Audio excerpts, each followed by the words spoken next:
కొండా మాటలు బీజేపీ తూటాలు. మంత్రి కొండా సురేఖ మాటలు కాంగ్రెస్ బీజేపీ మధ్య రాజకీయ రగడకు దారితీశాయి. ఆ నినాదాలు డబ్బులు రాల్చవన్న మంత్రి కామెంట్స్ కి అదే రేంజ్ లో కౌంటర్ ఇచ్చింది కమలం పార్టీ. హిందూ సమాజానికి ఆమె బేషరతుగా క్షమాపణలు చెప్పాలంటూ డిమాండ్ చేసింది. తెలంగాణ మంత్రి కొండా సురేఖ చేసిన వ్యాఖ్యలు విమర్శలకు దారితీశాయి. మీటింగులు పెట్టి కేవలం జై శ్రీరామ్ అంటే పైనుండి పైసలు పడతాయా అంటూ కొండా సురేఖ ప్రశ్నించారు. కేవలం నినాదాలు చేయడం తప్ప తెలంగాణకు రావాల్సిన నిధులు పథకాల విషయంలో బీజేపీ నేతలు నోరు విప్పడం లేదని ఆరోపించారు. 7,000 కోట్ల రూపాయల అభివృద్ధి పనుల ప్రారంభోత్సవం కేవలం నామమాత్రమే అని విమర్శించారు. బీజేపీ వాళ్ళు ఏమైనా మీటింగులు పెట్టుడు జై శ్రీరామనుడు, మీటింగులు పెట్టుడు జై శ్రీరామనుడు.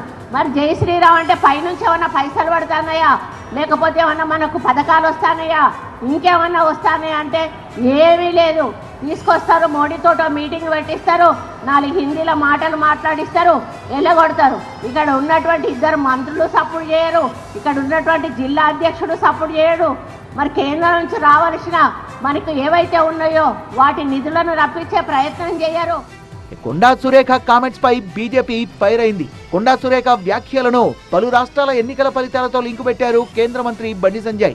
శబరిమలలో స్వర్ణం చోరీతో విజయన్ సర్కార్ కి తెరపడిందన్నారు. గంగా ధర్మాన్ని గంధాధర్మంగా చెప్పిన మమతా బెనర్జీ బెంగాల్లో ఓడిపోయారని విమర్శించారు. తిరుమల వివాదంతో జగన్ కి ఓటమి తప్పలేదని, హిందూ బొందు అంటూ గతంలో కేసీఆర్ చేసిన వ్యాఖ్యలకు ఓటర్లు గట్టి సమాధానమిచ్చారని ట్వీట్ చేశారు. ప్రజల విశ్వాసాన్ని రాజకీయాస్త్రంగా మార్చుకునే పార్టీలకు ఓటర్లే బుద్ధి చెప్తారన్నారు. కొండా సురేఖపై తెలంగాణ బీజేపీ శాఖ కూడా తీవ్ర స్థాయిలో మండిపడింది. ఆమె దేవాదాయ శాఖ మంత్రి కాదు, దైవద్రోహ శాఖ మంత్రి అని ఆరోపించింది.